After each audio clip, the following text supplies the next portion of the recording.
Today, we conclude, on Super Bowl Sunday, we conclude our sermon series, The Big Game. If you've been following along, I couldn't call it Super Bowl because that's franchise, and people will get confused of the game that's playing in Houston with my sermon series, and we had a whole lot of people show up today, and it'd be a mess. So, it's called The Big Game. And some of us are exciting. For today, some of us, this is an exciting game. And for some of us, it's just another Sunday. And regardless, today, it's the single most watched game of all sports in the entire planet. Globally, all societies, throughout all history, all time, people like to play games. And one of my not-so greatest church moments was the time our church, not this congregation, but our church got kicked out of and banned from the church basketball league. There was a fight. Punches were thrown. And I know what you're thinking, but the fight was not against the other team. The fight started when one of our players punched the referee, and then another one of our players on our team punched the guy on our team who punched the referee, and then it was kind of sort of on. So needless to say, we were not representing Jesus very well that day. And I learned two valuable lessons in life. The first lesson I learned, number one, is if you want people to come to your church, beating up each other at a basketball game is not the best marketing tool. It's not. Trust me. I also learned from that moment on, whatever sport I played with other adults, I would always ask a simple but very important question. Are we playing for fun, or are we playing to win? Let me know before this game starts, are we playing to win or are we playing for fun? And you might think that's an insignificant question, but it's very important. I can play either way. But if half the team is playing with the objective to win the game and the other half is playing to just have fun and get some exercise, you can see where these two objectives can lead to maybe fists being thrown and your church getting kicked out of the Christian or the church basketball league. The team has to be on the same page. You can imagine how disastrous it was if we played these games in our relationship. And we learn a lot about people when we play games. And games are great, but not in relationships. Because the objective of any game is to have a clear determined winner and a clear determined loser. And if we carry over this concept into our relationships, the relationship is what's going to eventually lose. And here's a big difference. Games are played with opponents, and relationships are played with partners. That's a big difference. Doesn't matter if the relationship, doesn't matter if it's your spouse, your children, your grandchildren, your co-workers, your family members. It's dangerous to play games when it comes to relationships. And we began by looking at the change game of the first week and the myth and attitude of if I can change my partner to be more like me, then our relationship will be better. That was week one. And week two, last week, we looked at the blame game and how it stunts our growth as a person and it kills the potential of a healthy relationship. But too often, we play mind games in our relationships. And sometimes we play them and don't even know it. And mind games are when we assume the worst in others and try to manipulate them in order to get the upper hand. Mind games are when one person uses calculated psychological communication to kind of gain an edge, a competitive edge over the other person. Athletes, if you like combat sports, at the stare down, they do this all the time. But in relationships, it's that psychological game of trying to influence others to believe what you believe or do something that you want them to do. We play mind games. When we play mind games, like I told with the children, there's always a sender and there's always a receiver. And we play these games all the time, and most of the times we don't even know it. And do you know where we play mind games all the time? Right here. Right here. Because the problem is our reply is never clear. Exhibit A. A text from one of my children. I will not identify which one of my two children, but if you guess, you got a 50-50 chance. Me. I just got home. You're not here. I hope you're okay. When do you think you'll be home? Reply. Fine. No explanation point. Fine. Okay. Does that mean fine? I'm not a kid anymore? Leave me alone? Does fine mean no? I'm actually fine, and fine means, I'm okay.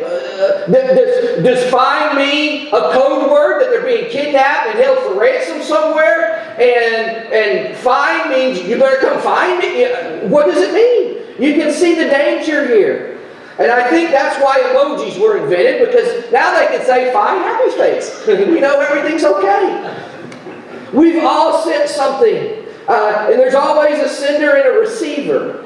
Now, we can't do anything about the sender. Can't do anything really about when I read the letters F-I-N-E. Nothing I can do about that. But I can about the receiver, me. And the receiver is the one that has to make the interpretation. The receiver is the one that has to make the assumption. The receiver is the one that has to make the reception of what we're getting and what we're getting. Because there's an action. Someone sends something, someone says something, someone does something, and our mind has to interpret it. But that interpretation also ignites a feeling. They're connected. How often do we kind of interpret something wrong? And maybe not in the moment, but later on you realize that you took what the sender said, you took what the sender's text, you sent what the sender emailed, and wrote, and you took it not in the way that they intended for it to be received. It happens all the time. And when we receive, it sparks a feeling. And when we receive and it sparks a feeling, we're either drawn closer to that person, or it creates a distance. The interpretation we choose of the behavior we perceive will determine the distance between us. If we interpret it negatively, as fine, leave me alone, I'm almost an adult now, then that creates distance between us. However, if it means fine, I'm okay, fine, then you can see how that draws us closer to one another. Yeah, Dad really does trust me. I really am fine. I just lost track of time or whatever. If we interpret it negatively, the more distance. If we interpret it positively, it draws us closer. But neither one of these is easily learned for us. And the Apostle Paul writes about this in one of the most used chapters in the entire Bible, I believe, if you take a whole chapter. And you've heard this before. I would guess probably at a wedding, which is very rightly used at weddings. You've heard it before. But it also works on all relationships as well. And actually, when Paul wrote this, he wasn't writing it to a couple getting married. He was actually writing it to a church that was having trouble getting along with one another. So he's kind of talking about what people do in the church. If you turn to me to 1 Corinthians, it's the church in Corinth, beginning with the 13th chapter, or at the 13th chapter. I'm going to do something a little different. I'm going to start at the end with the 13th chapter. Then I'm going to go back. We'll go back and start at the beginning. Paul writes in 1 Corinthians 13:13. He said, "And now these three remain: faith, hope, and love. But the greatest of these is love." Paul says, out of the main three things, love is the greatest. Paul said, look, God loves you exactly the way you are, not the way you think you should be. And God is not waiting for you to get your life straightened out. God is not waiting for you to have it all figured out. He said, God loves you even if things are a mess. He says, and there's something powerful about that. I mean, faith and hope is powerful too, but there's something more powerful about love. And if you're not a follower of Jesus, love is not a big deal. It's really not. But if you are a follower of Jesus, then love is an assignment, actually. It's what we're to do if we call ourselves followers of Jesus. And Paul says, okay, the greatest is the love. And now we're going to go back and he said, but this is what your relationship should look like. What is love? He says, love should look like this. If you join me back at the first verse. He says, if I speak in tongues of men of angels but do not love, I only have a resounding gong or a clanging cymbal. If I have the gift of prophecy and cannot fathom all mysteries and all knowledge, and if I have a faith that can move mountains, and I do not love, I am nothing. If I have all the possessions, if I give all of my possessions to the poor, and I give over my body to hardship, and that I may boast, but do not have love, I gain nothing. Here's the part you've probably heard before. Paul says, love is patient. Love is kind. It does not envy, it does not boast, it is not proud. It does not dishonor others, it is not self-seeking, it is not easily angered. It keeps no record of wrongs. Love does not delight in evil, but rejoices with the truth. It always protects, always trusts, always hopes, always perseveres. Love never fails. But where there are prophecies, they will cease. Where there are tongues, they will be stilled. Where there is knowledge, it will pass away. For we know in part, we prophesy in part. But when completeness comes, what is in part disappears. You see, when I was a child, I talked like a child, I thought like a child, I responded like a child. And when I became a man, I put the ways of childhood behind me. For now we see only a reflection in the mirror, then we shall see face to face. Now I know in part, and I shall know fully, even as I am fully known. For now these three remain, faith, hope, and love, but the greatest of these is love. Can you hear the words of Paul and just kind of step back and imagine a relationship like that with your spouse? Or your significant other, or your friends, or your children, or your grandchildren, or your co-workers, or your family members. Can you imagine what a relationship would look like if that was that? When it says, love believes all things. That means giving the benefit of the doubt. Paul says love assumes the best pure motives. Love gives the most generous interpretation of whatever they're sending. Love means the other is innocent until proven guilty. You see, love doesn't suspect the other unjustly. Marcus Buckingham wrote a book on marriage and relationships called One Thing You Need to Know. And he did research on marriages and relationships. And if you've ever read any of these kind of books on marriage and relationships, you will see most researchers kind of do it the same way. They kind of look at relationships that have fallen apart. They kind of look at the train wrecks and the bad things that happen. And then they go back and see what went wrong. And then they write their book on these are the things you should not do in your marriage because you're going to end up kind of like these people. And they kind of look at the end. But Buckingham kind of used a different approach than anybody else. He began looking at couples who all rated their relationship as a 10. On a scale of 1 to 10, they asked thousands of couples, how would you rate your relationship? Took the ones that gave it a 10, and those that have been married more than 10 years. So it's not a honeymoon phase, they've got some time in this. And both describe their relationship as great. And he assumed he would find that those who had great marriages were the ones who knew each other intimately.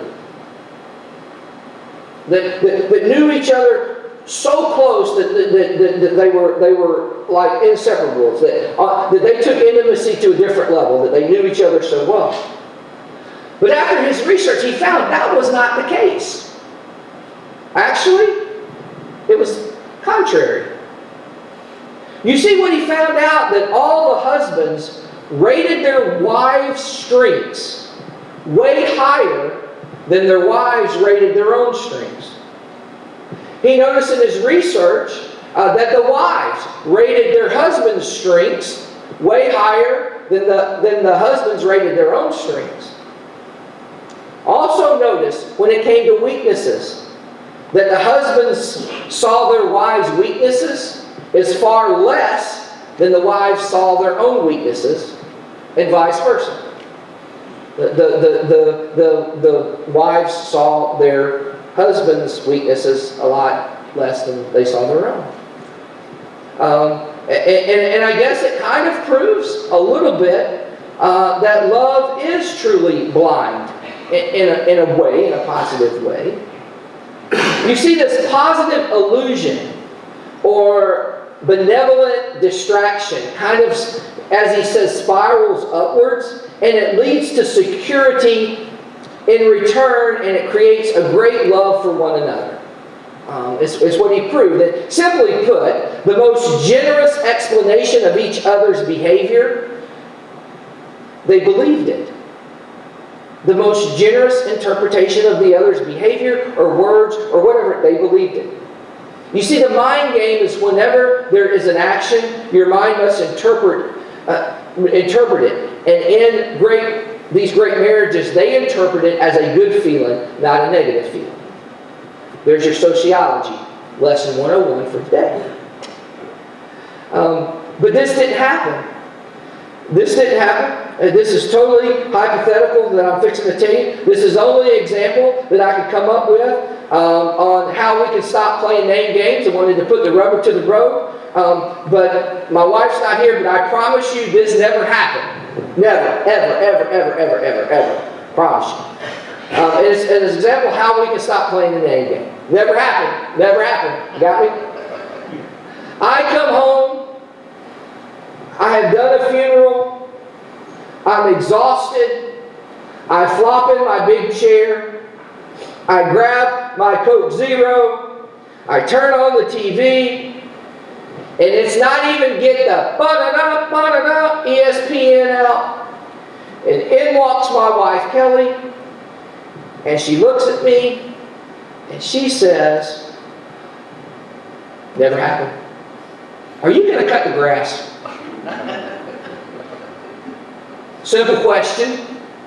Are you going to cut the grass? Okay, my mind now has to interpret what this could be. Is she calling me lazy? No way. I've been working all day. Do you know how stressful it is to do a funeral? I mean, I want a minute to relax. Was she assuming that all I did all day was sit in my chair and drink my Diet Zero and watch ESPN? I mean, what does she do? Why is she insulting that I am lazy? I mean, all the things I do, don't I always cut the yard? All of that. Yeah, I don't see her volunteering to cut no yard out there. That's one way. Never happened. That's one way to interpret it. Can you see how our mind games can take a simple, innocent question and ruin our relationship? Here's another interpretation. Are you going to cut the yard today? She just might want to know if I was going to cut the yard. Because this morning before I left, and she said, well, what are you going to do when you get home? I might have said, you know what, I'm going to cut the yard.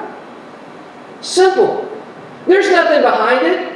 There's nothing behind your question. There's nothing to, and see what? It's how I interpret it. Here's a third option. Are you going to cut the yard today? You know, she might be asking if I was going to cut the yard today, because you know what? She might be planning a little romantic getaway. She might have tickets to a concert in St. Louis and book the hotel. And if I got to cut the yard, then maybe we're going to be late and I need to get in the shower right now. You see, the same question interpreted three different ways. So how can we see how our interpretations can make or break the relationship? We can see that. But how can we see how we can make it better? One of the ways, how can we stop playing the mind game? How can we learn from what Paul has taught us here this morning? The first thing is we can do is we can admit that our interpretation lacks information that is critical to our response. We lack information. The sender knows what they mean. The receiver doesn't.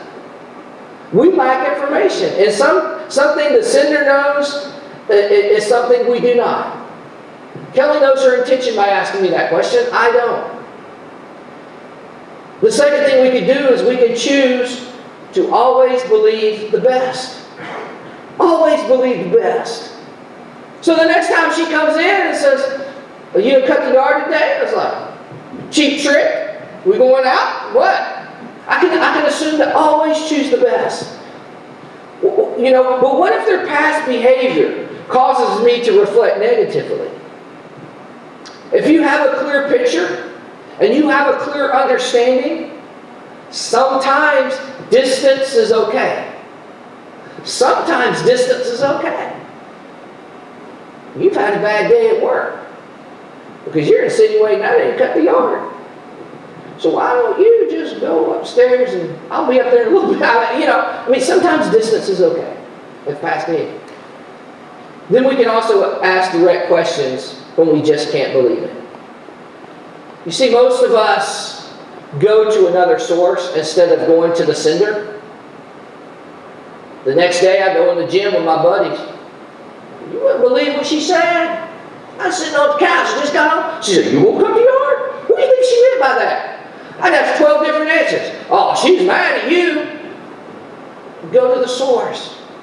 "Honey, what did you mean when you said that?"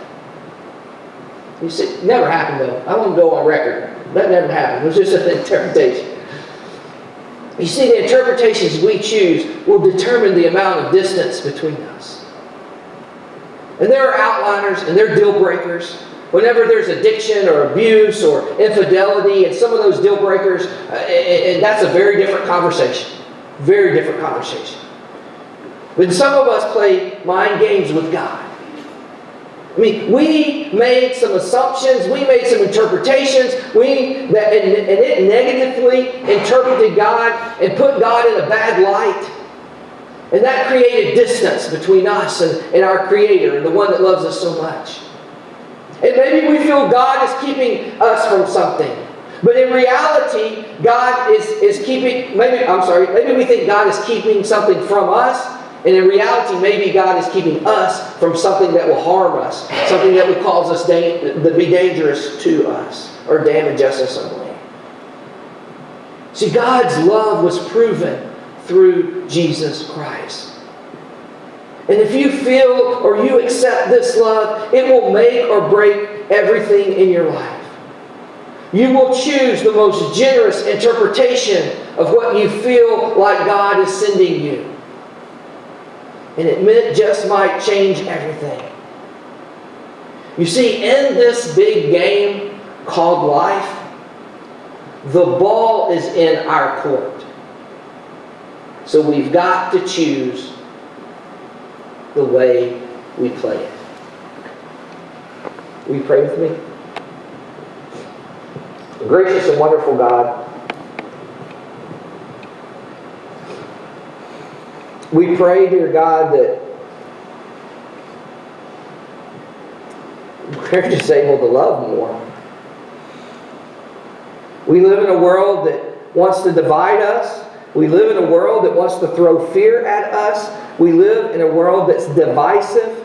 We live in a world that feeds off negativity, that feeds off hatred. And you have called us to love. You have said that the greatest thing that's more powerful than faith, that's more powerful than hope, the thing that can cause the most change in our world and in our life is love. We admit, dear God, that love is a word that we use a lot, but sometimes we don't know how to love.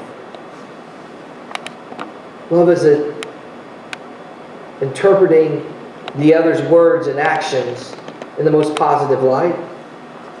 Love is giving the other person the benefit of the doubt. The love is standing up for that person when they've been treated unjustly. Love means speaking out when we see those that need our prayers and our care and what we have to offer. Remind us, dear God, as we go through our daily life this week, that as the receiver, we have the choice. We have the power to either draw us closer to the other person or to create further distance. Help us to see. Help us to discern. More importantly, dear God, help us to learn to love. Because in love, our fears will dissipate. In love, our division will bring closeness. In love, those that are wounded will become well and whole again. Help us, dear God, to be better lovers of you and to all humankind. It's in Christ's name we pray. Amen.